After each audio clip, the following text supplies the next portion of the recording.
एक घने जंगल में टोनी अपनी बेटी टुनटुनी के साथ रहती थी। एक दिन टोनी की बहन की मौत लंबी बीमारी से हो जाती है। तब टोनी अपनी बहन के घर जाती है। माँ, मुझे छोड़कर तुम कहाँ चली गई माँ? मैं अब किसके सहारे रहूंगी माँ? अच्छा होता आप मुझे भी अपने साथ ले गई होती। बेटा, तू अकेली नहीं है। आज से मैं तेरी माँ हूँ। मैं तुझे अपने घर लेकर चलूंगी। टोनी चिंकी को लेकर अपने घर आती है। बेटा, तू किसी भी चीज की चिंता मत करना। यहाँ तेरी बहन टुनटुनी भी है। तुम दोनों साथ साथ रहना। मैं तुम्हारा दाखिला भी टुनटुनी के स्कूल में करा दूंगी।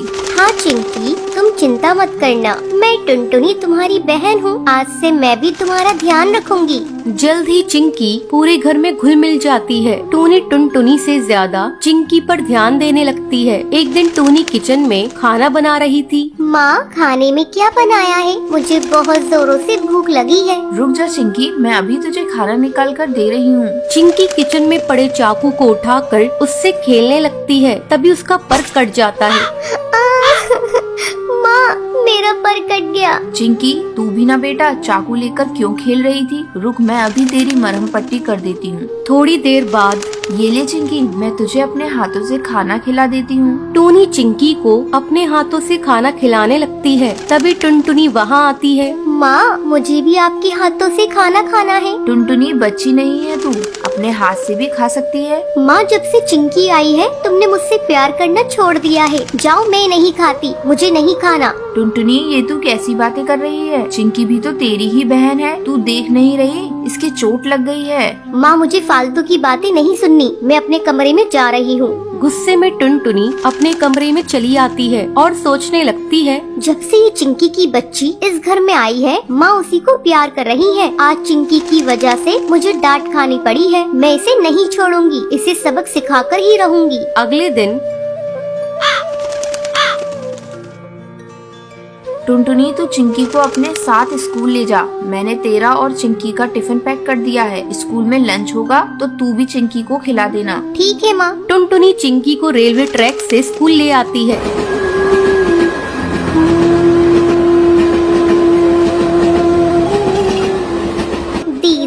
मुझे कहाँ से स्कूल ले जा रही हो? मुझे डर लग रहा है। चिंकी तो बेकार में डर रही है। मैं तो रोज इसी रास्ते से स्कूल जाती हूँ। तू मेरे पीछे पीछे आ। अचानक टुनटुनी का पैर पटरी में फंस जाता है। दीदी, क्या हुआ? चिंकी, मेरा पैर पटरी में फंस गया है और निकल नहीं रहा है। तभी ट्रेन की आवाज आती है। दीदी, लग रहा है ट्रेन आ रही है, जल्दी करो। चिंकी, मेरा पैर नहीं निकल रहा है। ऐसा लगता है जैसे मैं अब नहीं बचूंगी। मैं तुमसे बदला लेना चाहती थी, लेकिन देखो ना, मैं ही इसमें फंस गई। किसी तरह चिंकी टुनटुनी का पैर पटरी से निकालती है। चिंकी, मेरी बहन, अगर आज तू नहीं होती तो मैं इस दुनिया में नहीं रहती। उस दिन के बाद से टुनटुनी को एहसास हो जाता है और वो अपनी बहन चिंकी चिड़िया के साथ खुशी खुशी रहने लगती है।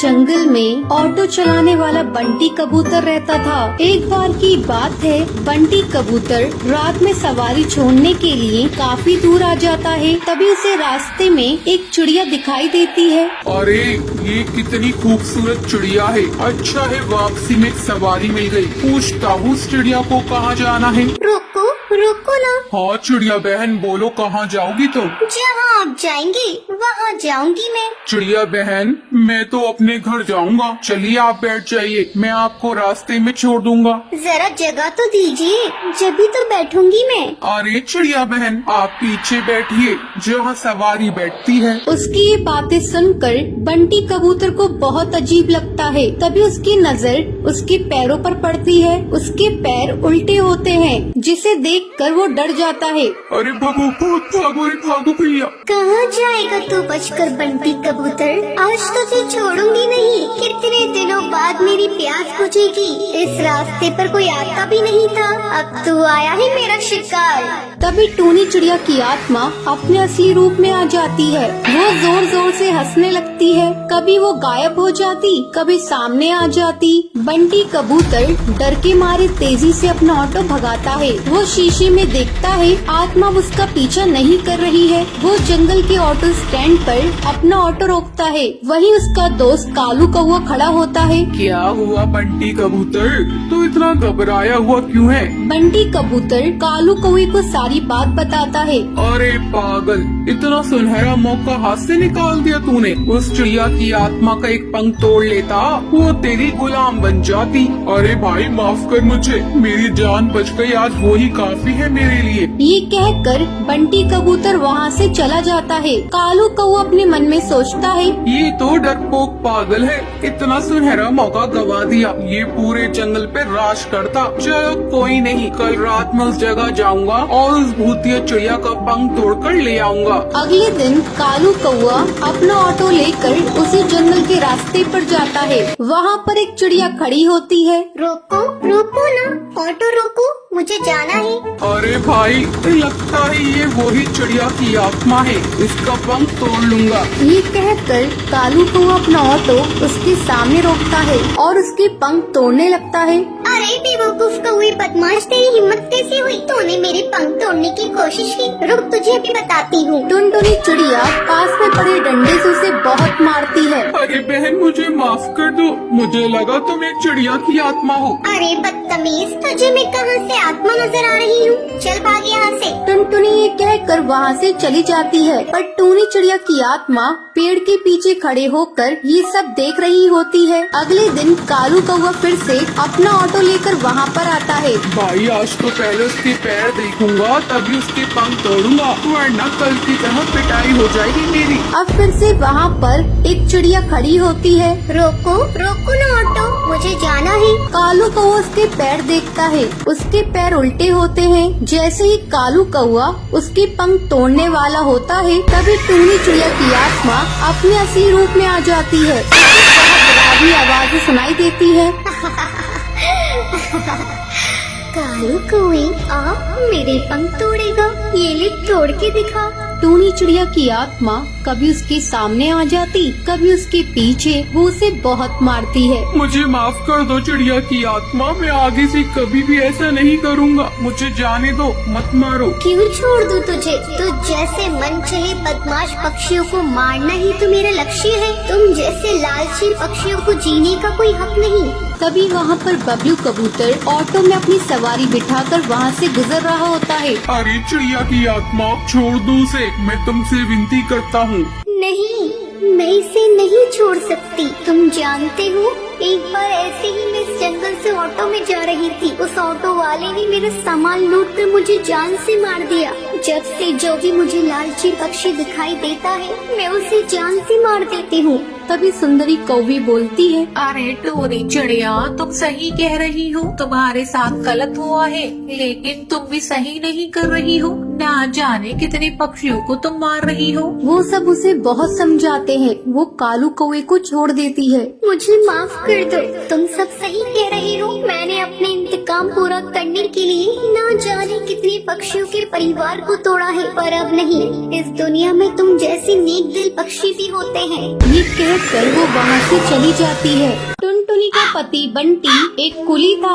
वो नदी पार से आने वाले पक्षियों के सामान को इधर से उधर करता था। एक दिन जब बंटी काम पर जा रहा था, तब टुनटुनी उससे कहती है, अजी, अपनी सेहत का भी ध्यान रखा करो। सभी किसी न किसी दिन छुट्टी लेते हैं, लेकिन तुम तो रविवार को भी काम करते हो। अरे पगली, अगर काम नहीं करूँगा तो घर कैसे चलेगा? तू तो माँ बनने वाली है, बच्चों का खर्चा बढ़ेगा। अगर काम नहीं करूँगा तो अपने बच्चों को अच्छी जिंदगी कैसे दूंगा? आपसे तो बात करना ही बेकार है। ये लीजिए पोटली, इसमें मैंने रोटी और चावल रख दिए हैं, समय से खा लीजिएगा। नहीं टुनटुनी, आज मेरी तबीयत कुछ सही नहीं लग रही है, कुछ भी खाने का मन नहीं कर रहा है। काम से आऊँगा तो खा लूँगा। बंटी बिना खाना लिए काम पर चला जाता है। टुनटुनी को क्या पता था कि बंटी से उसकी ये मुलाकात आखिरी थी। उधर बंटी बेहोश होकर बहती नदी में गिर जाता है और वहीं डूबकर मर जाता है। टुनटुनी भागी भागी अस्पताल जाती है।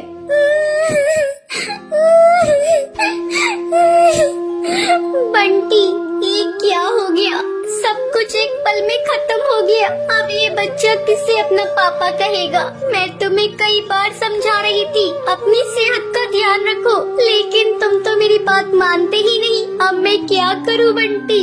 समय तेजी से पंख लगाकर उड़ने लगता है। टुनटुनी एक बच्ची को जन्म देती है। एक दिन टुनटुनी के पास डाकिया एक खत लेकर आता है।